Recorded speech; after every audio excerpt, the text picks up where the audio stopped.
Good morning. I'm Karen Revels. I'm a Senior Manager of Philanthropy here at the Edith Bush Institute for Philanthropy and Nonprofit Leadership here at Rollins College. We are part of the Crummer Business School, and we welcome you all to our campus this morning. I'd like to do a couple housekeeping notes, please. If you can make sure your phones are on silent or do not disturb, that would be awesome. And if you do need to leave before our program is over, we have an exit door in the back of the room that would be less disruptive. So we'd appreciate that. Also, during the panel today, if you can pull your phones out, as long as they're on silent, hashtag CrummerNP during the event today, and we are going to be giving away a free workshop to a random person that is using social media and hashtagging us during this workshop. So we'll be announcing that at the end of the workshop. If you could also make sure your drinks are covered, that would be great.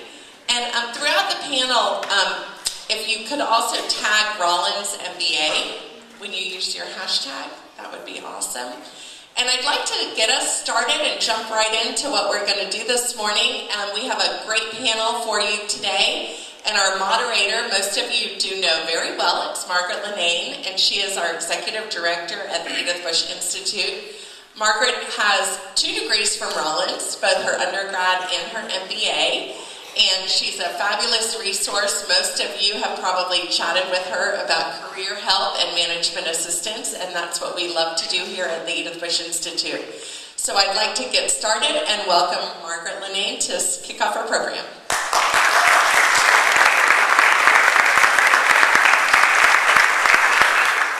I just want to make certain you all can hear me in the back. Yes? Excellent. Thank you. Well, great to see you all. And a great topic for us to talk about today. Reposition yourself. A discussion for current and emerging nonprofit leaders. And of course, what do we have here? A panel of excellent current leaders. Just to get a feel for the makeup of our audience, how many of you are from a for-profit company? It's okay.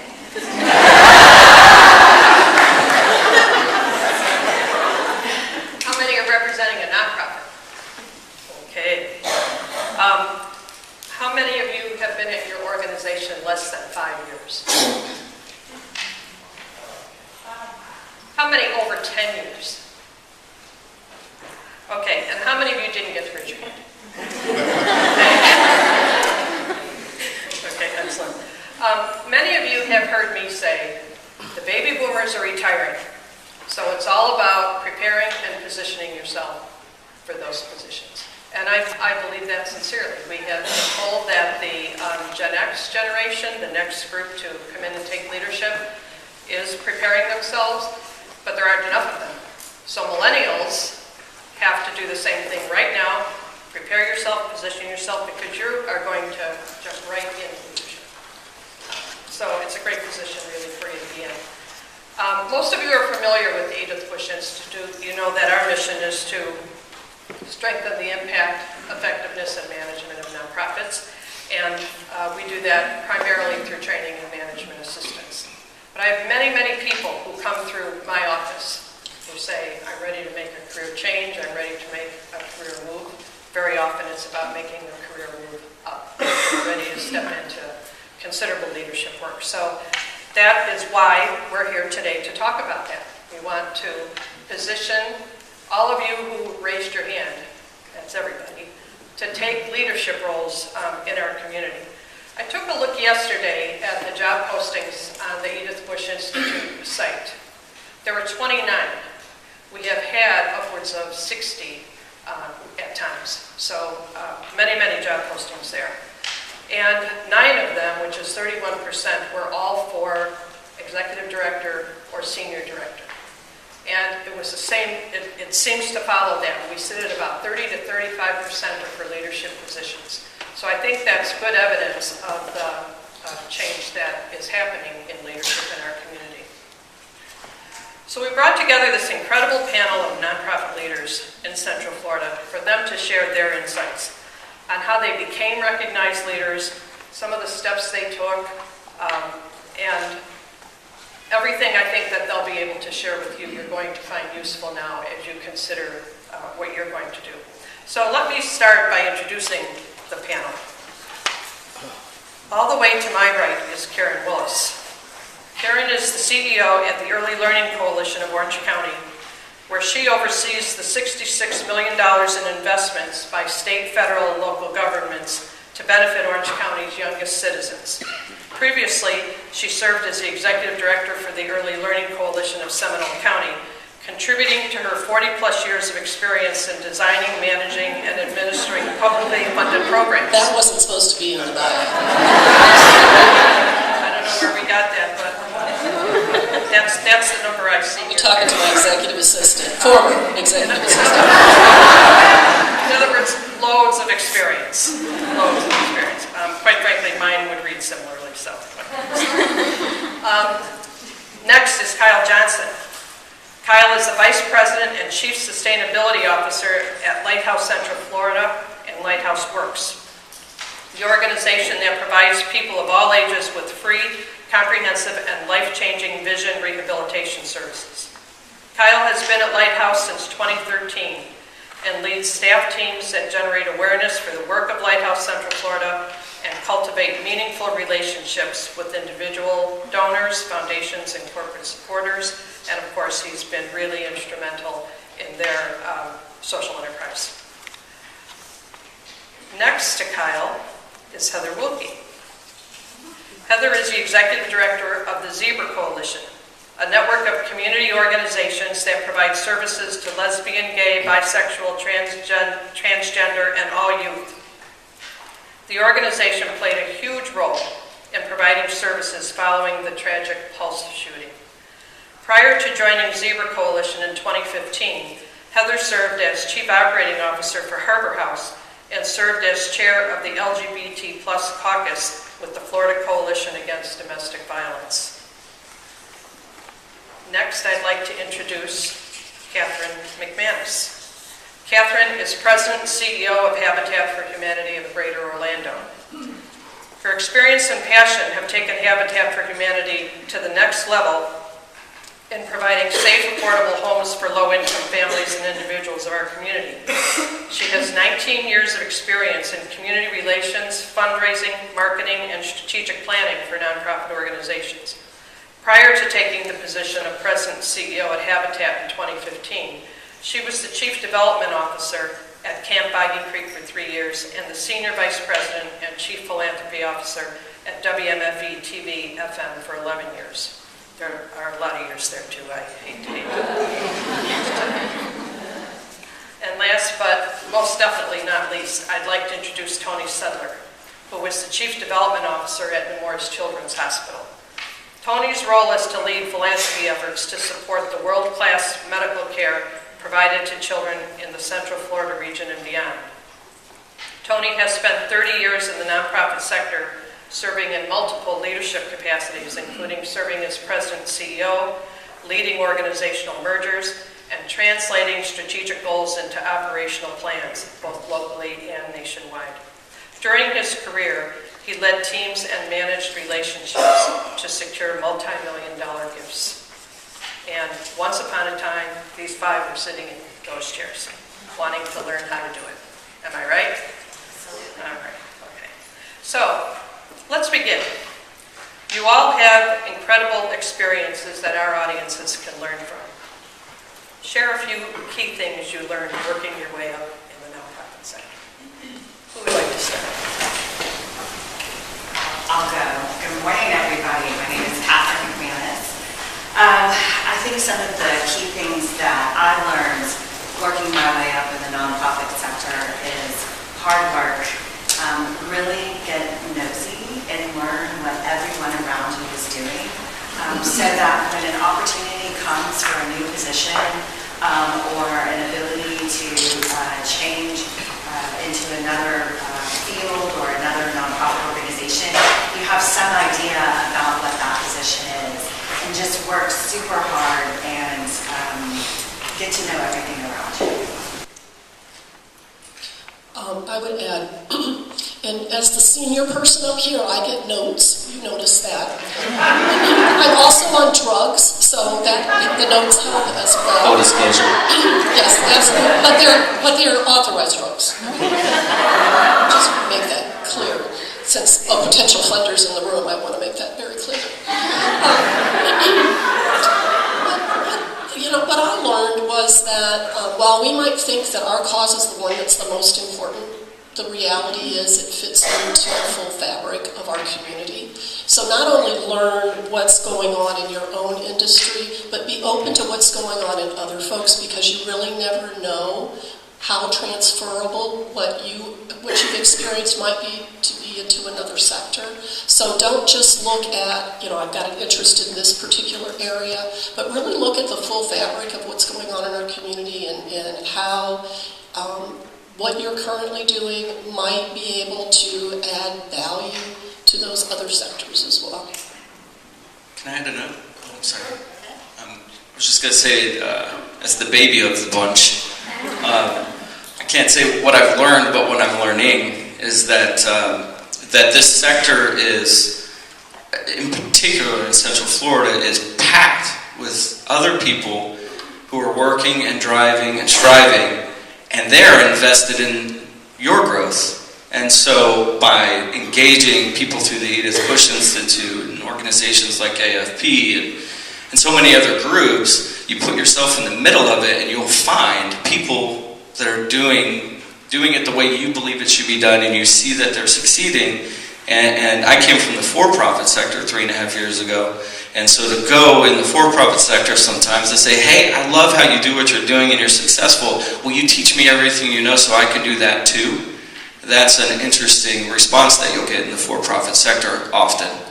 But in the nonprofit sector, people will say, yeah, let's go have coffee.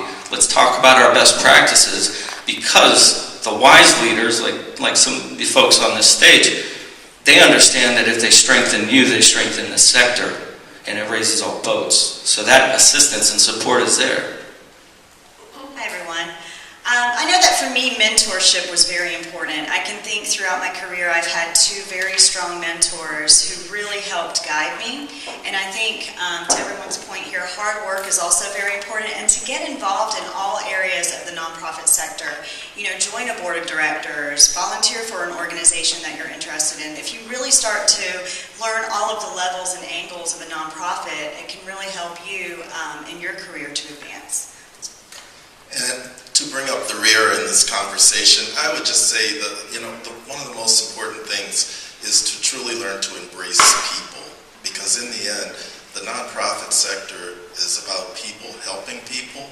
And so often you find yourself as sort of the spokesperson or the Pied Piper to get the community engaged to help you fulfill your mission, whether they're volunteers, board members, or funders. And you have to truly be genuine about that. So if you can't embrace people, you really need to learn how to, because this is critically important.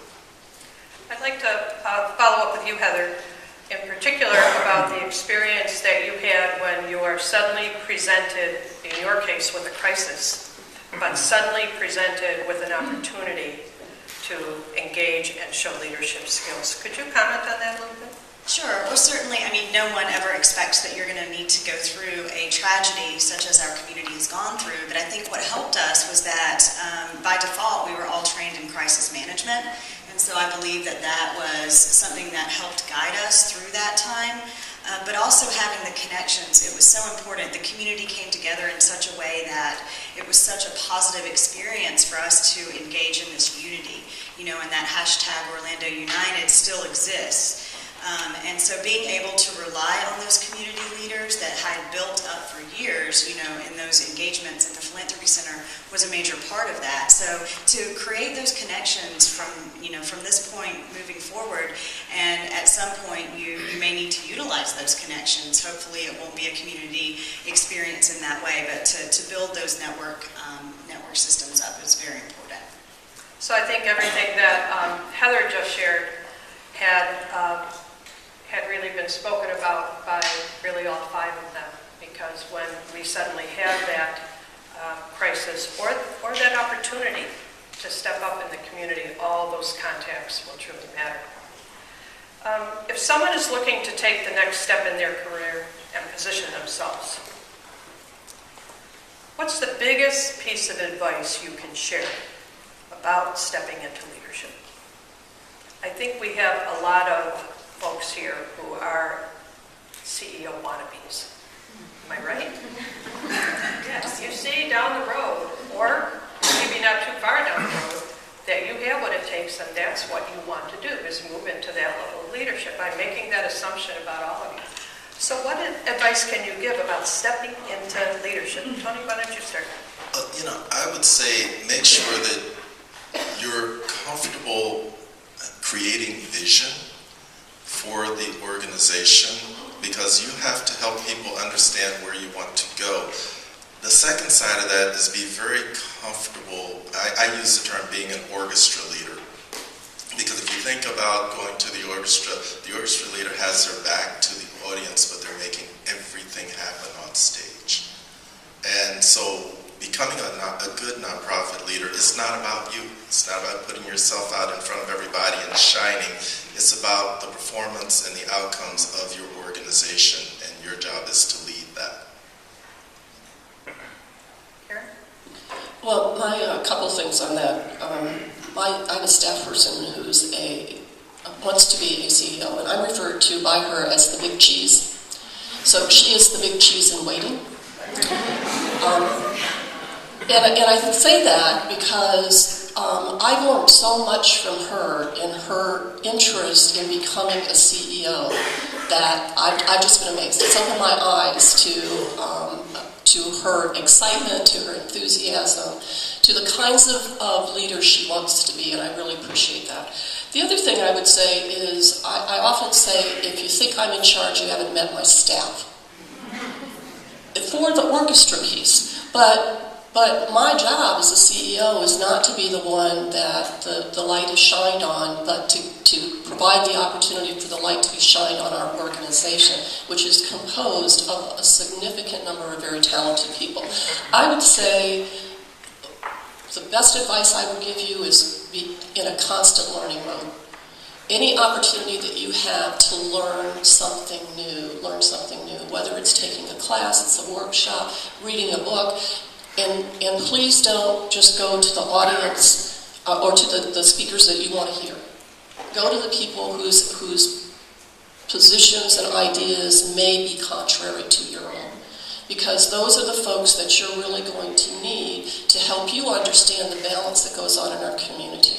Being a CEO is not an easy job, but it's a lot easier if you have supports in the community, people who have the ear of other folks who can share your message. So I would just say constantly be in a learning mode. If I can, one of my mentors always shared with me as I was moving up in the ranks, it's substance over sizzle.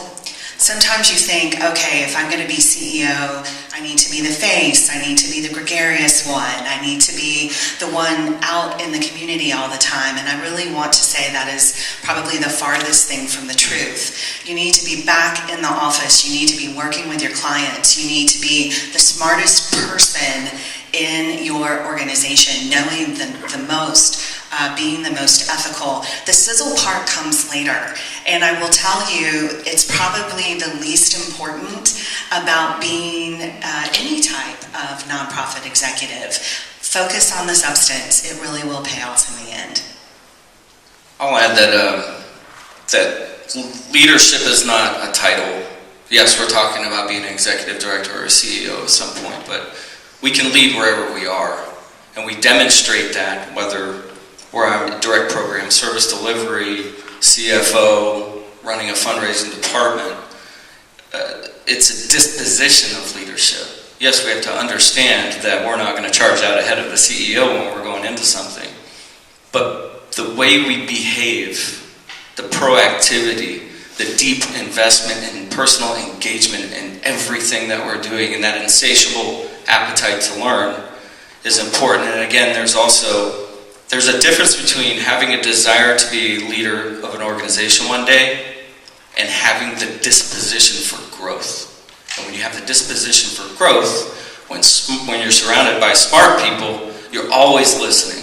You're always trying to interpret, how can I take that tool, how can I take that best practice and internalize it?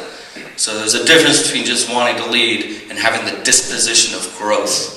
And with that, it's only a matter of time. If you continue in that direction, you will be a leader.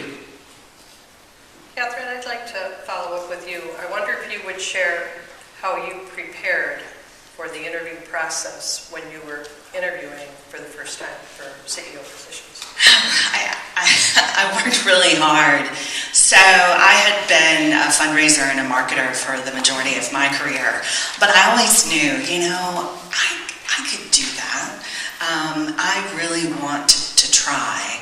And you have to have faith in yourself to go after it. Talk to everyone you can. I think we've sort of all said that. You learn from other people. But I was petrified, to be quite honest with you, to even turn in my resume for a president and CEO position. Like, I'm not worthy, I haven't had enough experience, I don't know how to do fractions, what's going to happen? Right. And then the interview team asked me about fractions, and I was like, screw it, I'm done. I'm not going to get a call back. But not really. But so what I did is I really worked hard. Like what you've heard all of us saying is I made that a second full-time job, applying and working with this. I had people do mock interviews with me. I scoured information about Habitat for Humanity, and I learned about the people that I knew were going to be interviewing me. I just studied. It was like being back in college had I been a good student.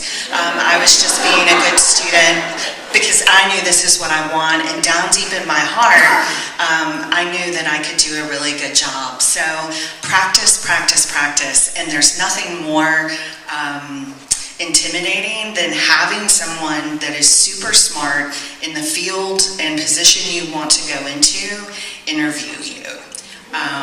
That will teach you a lot about yourself and what you know and what you don't know. Can I add something to that?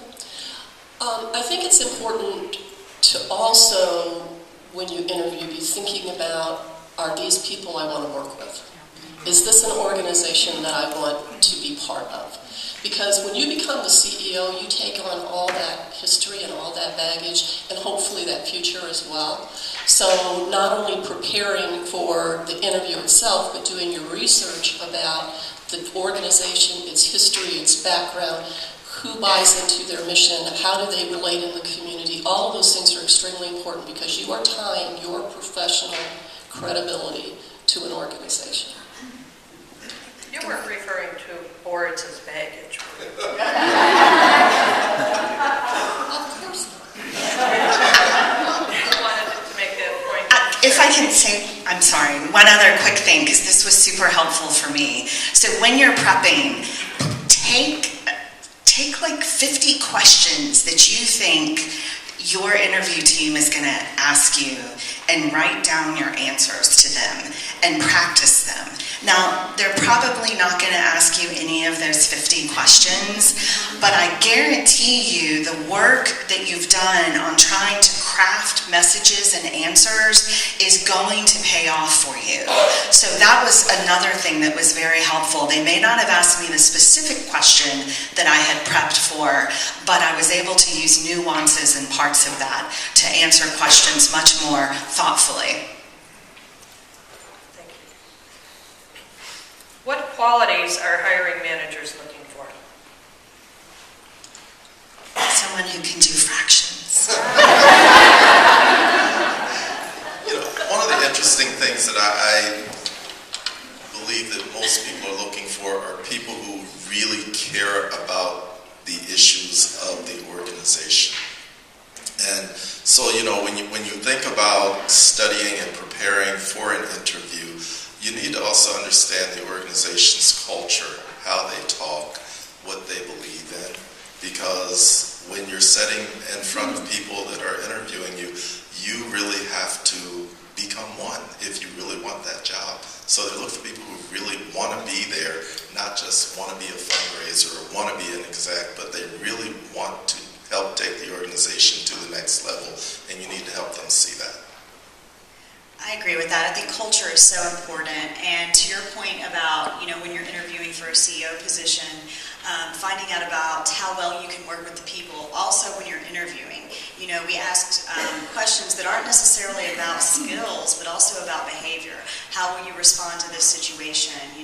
How do you feel about this certain, group of people or individuals, or what is your cultural experience like? So it's very important to me to be able to get along very well and with our cohort, and then also to have a vision that's a shared vision for the organization. In our two organizations, Lighthouse Central Florida and Lighthouse Works, we use a tool we call GWC every quarter when we have a conversation, but we also use it when we're interviewing.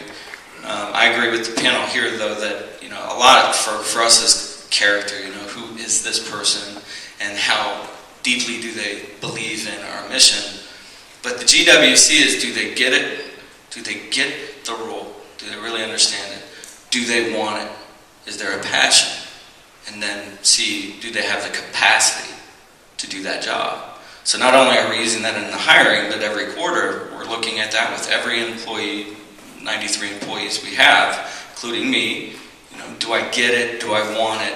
And do I have the capacity to do it? And there's only one way to find out, and that's, are they demonstrating that ability? And so I think, in my case, when I was interviewing from the for-profit sector, never been in the nonprofit sector, never led a department in the nonprofit sector or a fundraising department.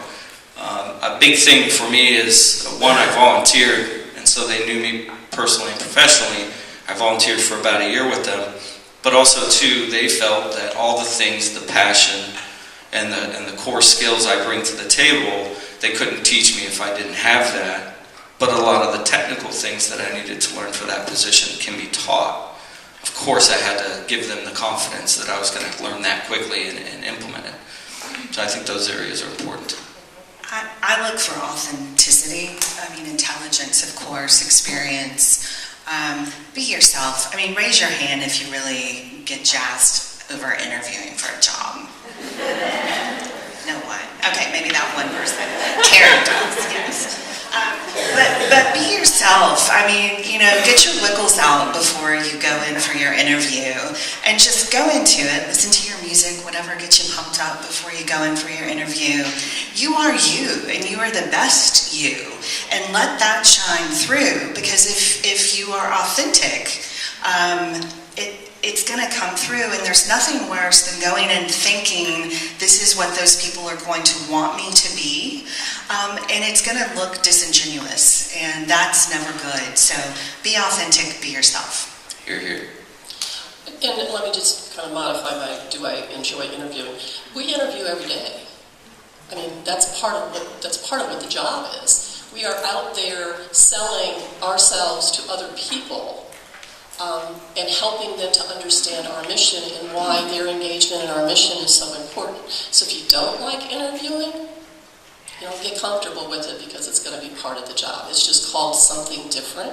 I just wanted to raise an issue that Kyle kind of touched on, and that's the whole concept of behavioral interviewing.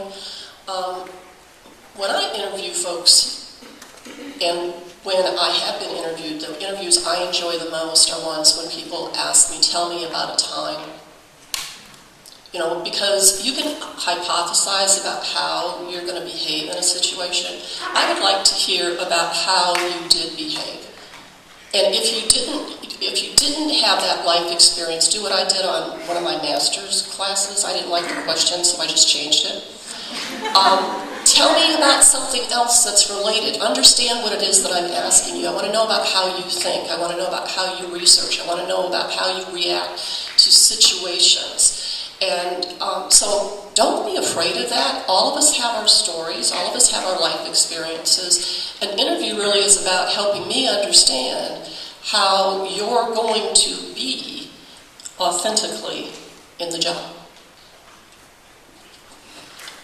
Tony, you shared a story about an interview you had. Let's see if you remember it.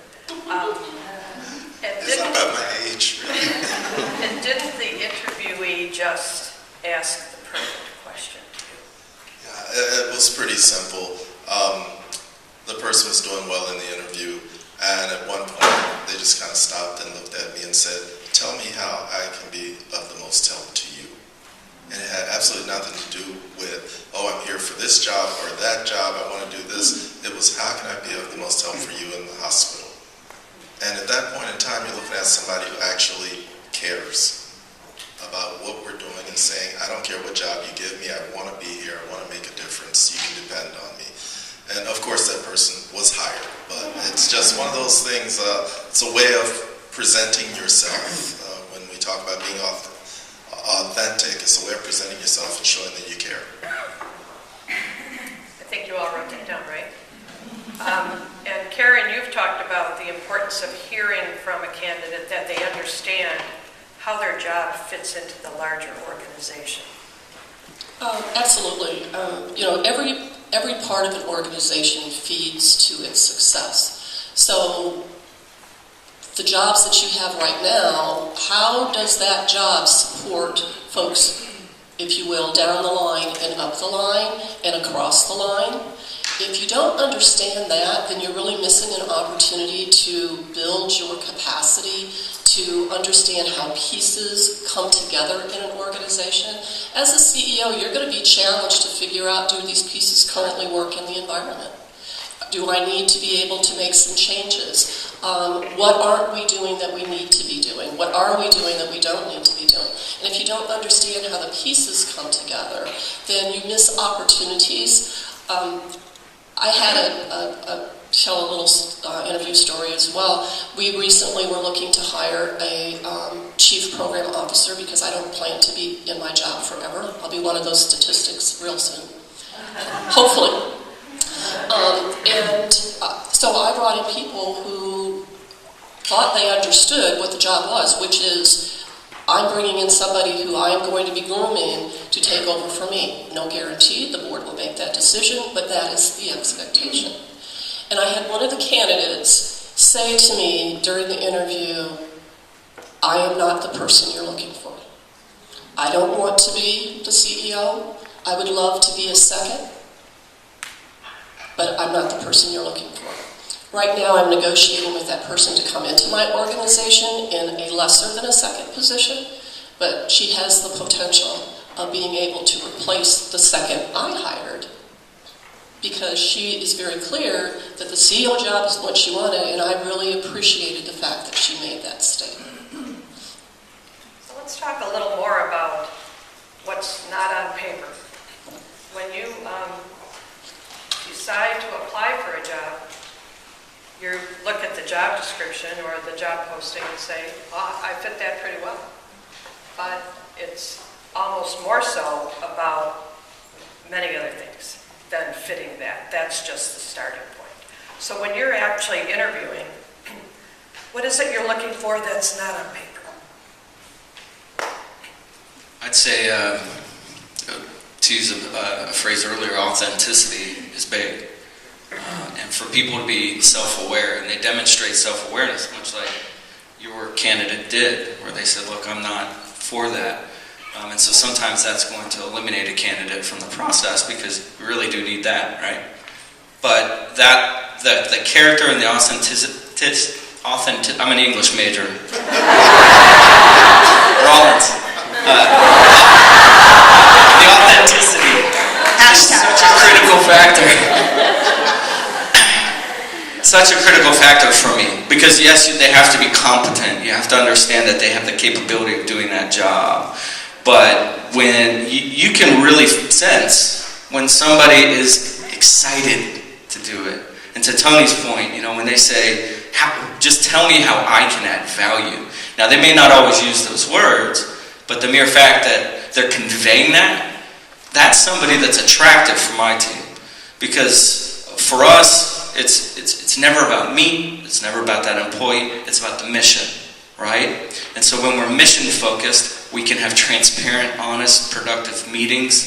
We can work through challenges much more efficiently and effectively if we're all willing to be vulnerable and authentic. So, yes, you do need some of the resume things and the experience, but you can have that all day and come in and not demonstrate that you understand, get it, want it, and have the capacity to do it, and you're not going to get a position on our team, even though you've got technical capabilities that are on that paper.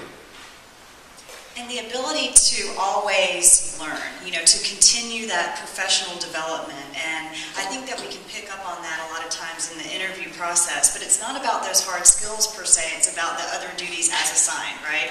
That job description is only just there for HR reasons. I mean, in the nonprofit world, right, we do as other duties as assigned. Like that's the majority of everything that we do. So it is about authenticity, it's about character, but then also your willingness to always continue developing yourself. Being a director, a CEO isn't the end, it's actually just the beginning.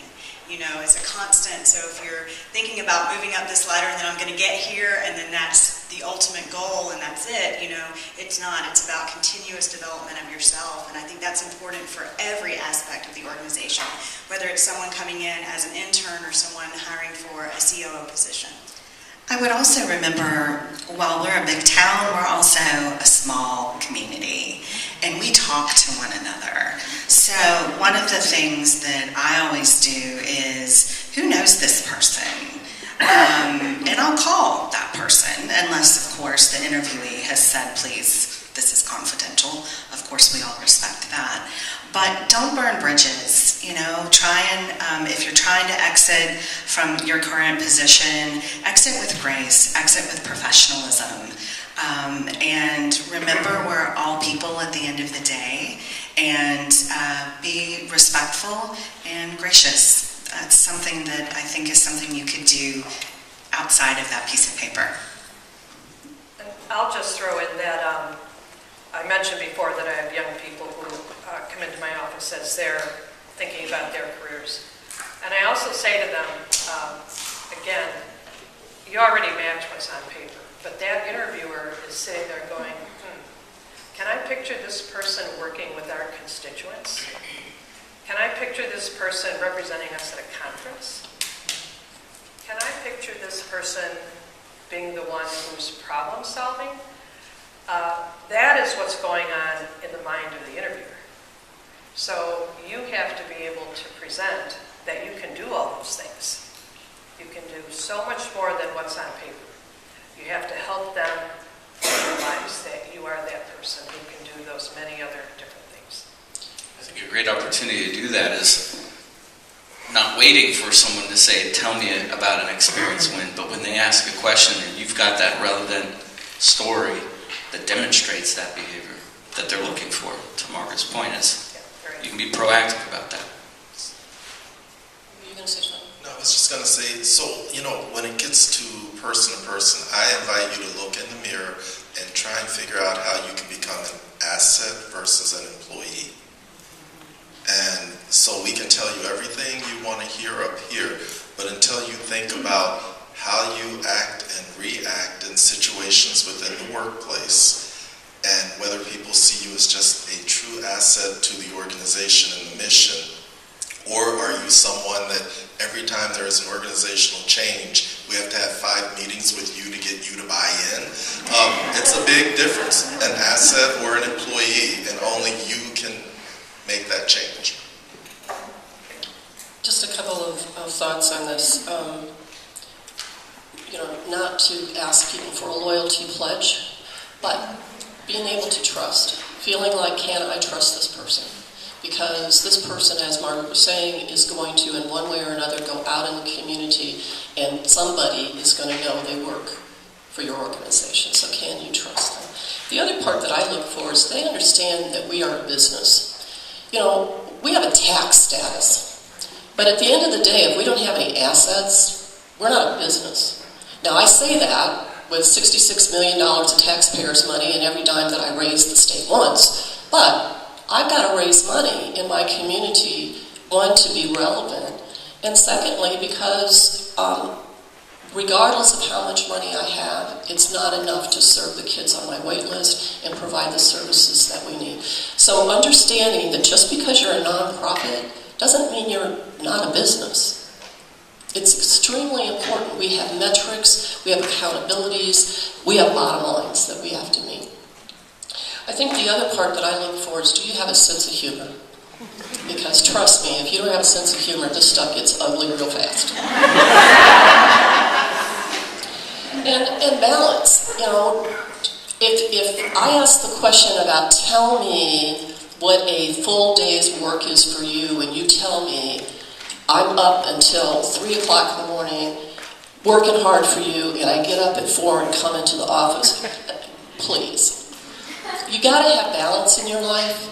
So a lot of the questions that I ask in interviewing is to hear whether or not you understand there is a balance.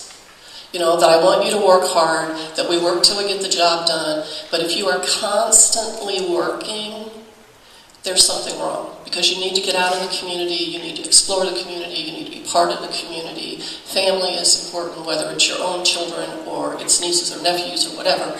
All those things are very important. So remember balance. Don't try to impress me because you're going to work 24/7 for me, because I'll take you up on it.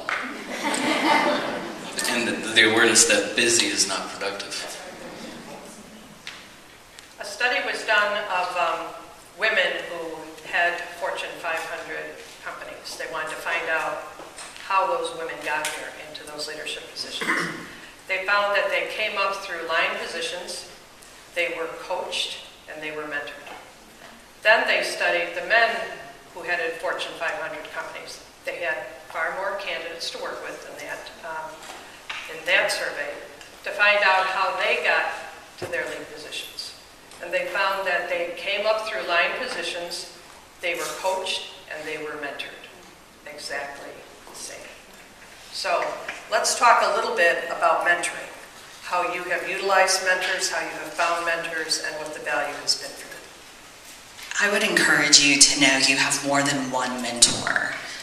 You're going to have a mentor who works with you on technical issues. You have a mentor that works with you on how to speak more eloquently. I mean, you're going to find different mentors for different types or different phases of your professional life, and you're going to also need mentors for parts of your personal life too, because your personal life is what helps make you authentic in your professional life. Use them.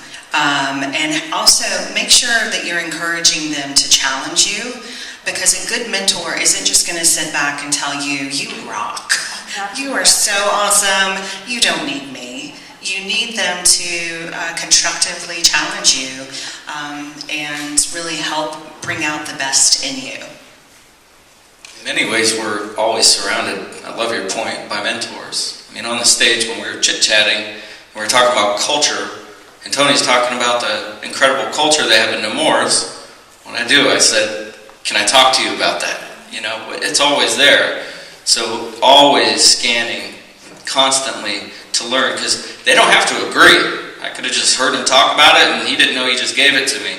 But then also, too, I engaged the Edith Bush Institute, and I did the fast track for new development directors, and Lynn Ivanek, who's here, was one of my mentors. So, yeah, I mean, it's invaluable, because the best way to understand how to navigate is to see people who are doing it well, who are doing it wisely, who are creating measurable impact in the community, and learn from that. But also, too, you can invert that and look at people who aren't doing it that way. There's a bit of reverse mentorship that you can access, too, to help you, I don't want to do it that way. And then the question for you is, are you a mentor? Because at any point in your career, you can become a mentor, and you should. And so, you know, it's kind of like the ask and you shall receive kind of thing. If you're going to receive from the community, you want to always give back. And a mentor doesn't always look like, hi, can I be your mentor? Sure.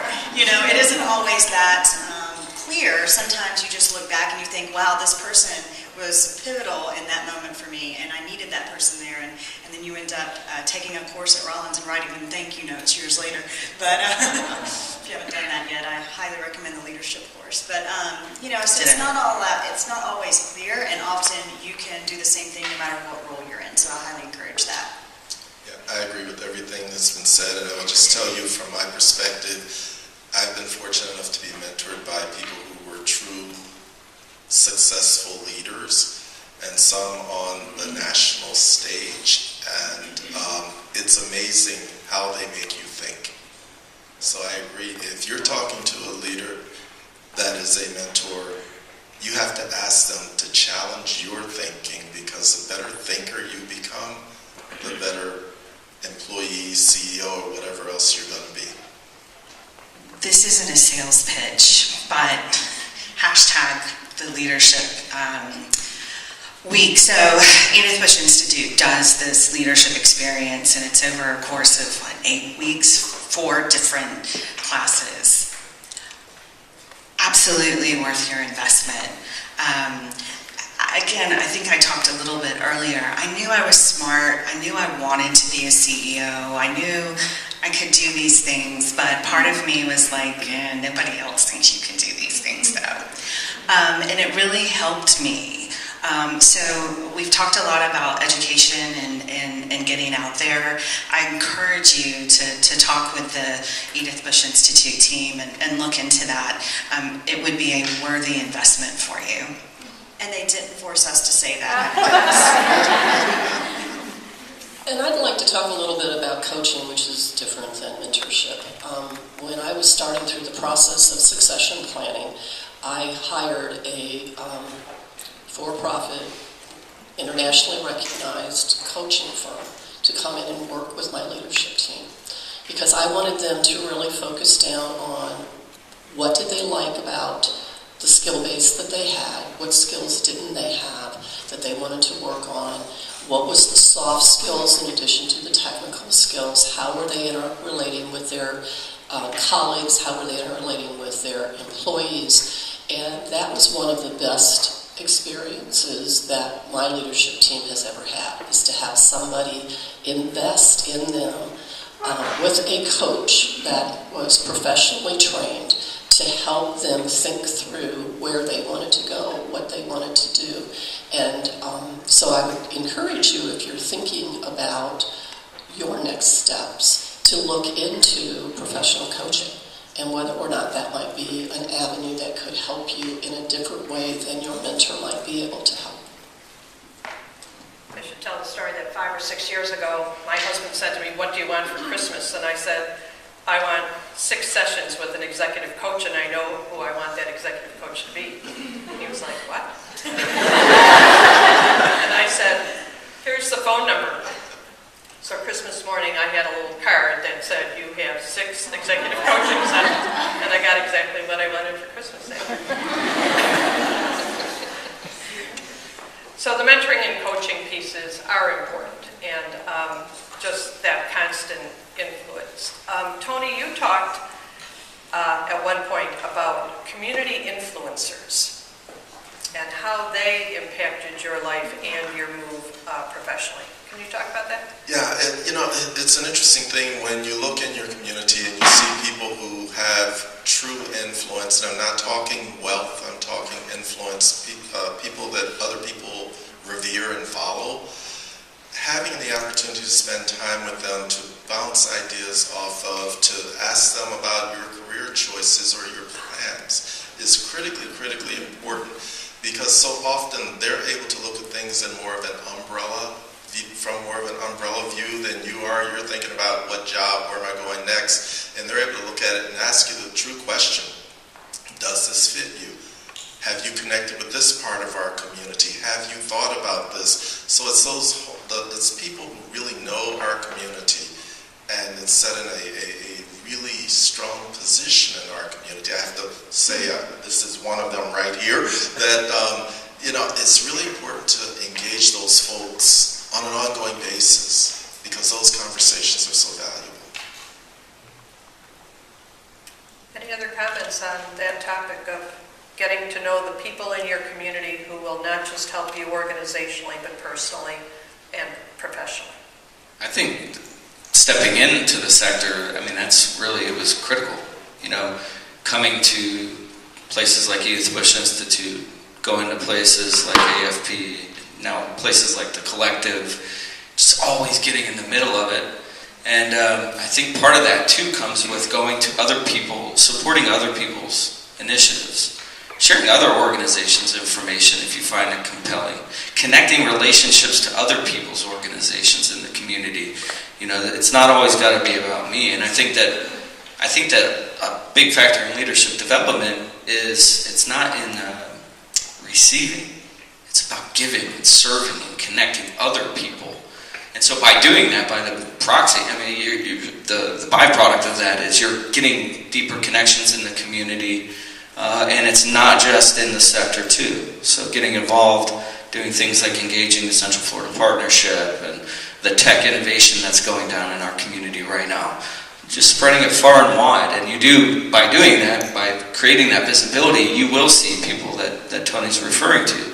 You'll see people that when they talk, people turn their heads and they listen, and they're able to lead effectively. And my experience is anytime you identify someone like that, 9 times out of 10, that person's really going to appreciate you as an aspiring leader coming to them, being humble and saying, can you help me? Can I ask you a question?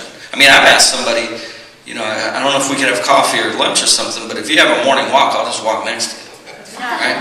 Because it doesn't matter to me. 3 in the morning, I'll be there, right? And when you do that, people respond well to that because you're being authentic, humble, and you're being, you have the disposition of growth. I talk to people often about differentiators. If I have 2 like candidates for a position, like in experience and skills, education, why do I choose you over the other? What is it that folks can do to differentiate themselves? For me, it comes down to my gut. I have made hiring decisions that turned out to be absolutely horrible because I didn't listen to my gut. I think part of it is the connection. There's the skills and there's the fit. And I still go back to what I said before. Do I trust you? Do you seem like somebody who's going to be able to help me grow? Are you somebody who's looking to also grow? And are you somebody that when you go out in the community and you represent this organization, people are going to say, wow, what a fantastic hire the Early Learning Coalition made in this person. For me, it comes down to my gut. Do I see the potential? Do I see the trust? I think the tech of that, it's the word we've heard a lot, authenticity. You have to be competent, we know that. But in 2 like candidates that are both qualified, for me is, and I love what you just said about can I see them growing? Do they have a desire? Are they looking for a place to crank a wheel? Or are they looking for a place to change the world, right? Not everyone demonstrates passion the same way that I do, for instance, and I've had to learn that, you know, and understand that is expressed different ways. But you can typically feel that somebody's enthusiastic, they're excited to go do it, you know? Even if it's data entry, they're like, I want to be a part of this, right? And those aspects, to Tony's comment earlier, for somebody to say, just tell me how I can help move the needle. You know, they may not say that, but they'll convey it, and to me that's going to be the differentiating factor. And admitting too that, you know, that you have areas in which you can grow. You know, I may not know this, but I'm going to do this, and this to get there, to get to that place. Just that motivation is very important, and the gut, the energy. I can figure things out in usually, the 45-second rule, where if you're sitting in front of someone and you're interviewing, you really do get an idea of how that person is. And it's not just about the passion for the organization, but it's also about what you will do to work for the organization. Often in nonprofit, I find that there are a lot of people out there who are passionate about what we do. Wonderful, we need you. But not necessarily, you know, in the position that you're applying for, maybe not even to work for us. Maybe it's more about the advocacy part of the organization. Because, you know, we are a business and it does take some of those technical skills. So what are you passionate about, why, and then what can you do to help move our organization? I have to ditto that. It is not rainbows and unicorns, guys. You know, if you've got like candidates, like experience, it is a business. And you've got to show me, yes, that you have a passion for what we do, but passion is different. Passion isn't like, I just want to go and build a house. That's what we do at Habitat. We provide affordable shelter. I want to build a house every day, and I'm going to do this, and I'm going to do that. And then they don't focus on why I'm hiring them in the first place, which is probably not to be a construction superintendent, you know? So remember, you've got to show that you're passionate, show that you're intelligent, but the warm, fuzzy, I call it rainbows and unicorns, totally just, I'm like, yeah, that we need to focus on the business part of why you're here in the interview. I think go ahead, Tom. Nothing that I can add to that. So why don't we go ahead and open it to questions? Questions from the audience. What might you have in mind for any of these fine leaders?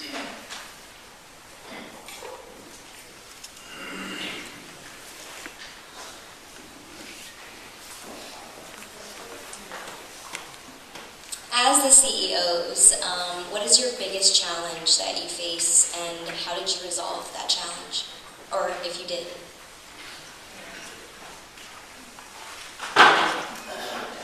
I'm going to say the biggest challenge most CEOs face is, are they able to build a quality team and maintain it? All the nuts and bolts of the business, you can get that in every organization, but if you are able to build a high quality, strong, moving team, you're going to be able to overcome most issues. So it's all about the people in my eyes. And I would add that it's not just the people that you're hiring, it's the people who are on your board. I'm in a little different situation in that the vast majority of our money comes to us from state and federal government. We are the entity identified in Florida statute to provide services to children to get them ready for kindergarten. I mean, we work with your future workforce, frankly. And when I came to the Orange County Early Learning Coalition a little over 10 years ago, we were sending $800,000 a year to South Florida because my board saw us as a bureaucracy. They did not want to go out into the community and ask anybody for money. It took 5 years in getting some new people on the board before they were willing to say, okay, shut up, Karen, we'll help you. I couldn't do that by myself. I needed the strength of my board, the people whose voice, community voice, made a much bigger impact than mine. 4 years ago was the first time Orange County did not send any money to South Florida.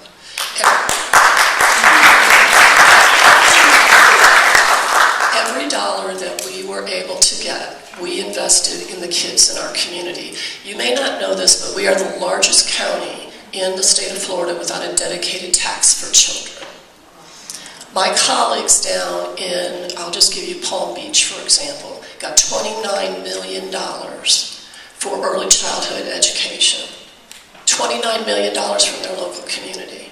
I love our local community, but our Citizens Commission for Children last year gave me $540,000. $29 million, $540,000, big difference. So we have to, as the community, make sure, and you guys should hold us accountable for making sure that every dime that we have access to support our youngest children gets spent in this community. But it took my board with adding some new talent and some new vision to really see us as something other than the recipients of public dollars. So the important message here is really about team. And the board is part of the team. Actually, you have volunteers that are an important part of that team. So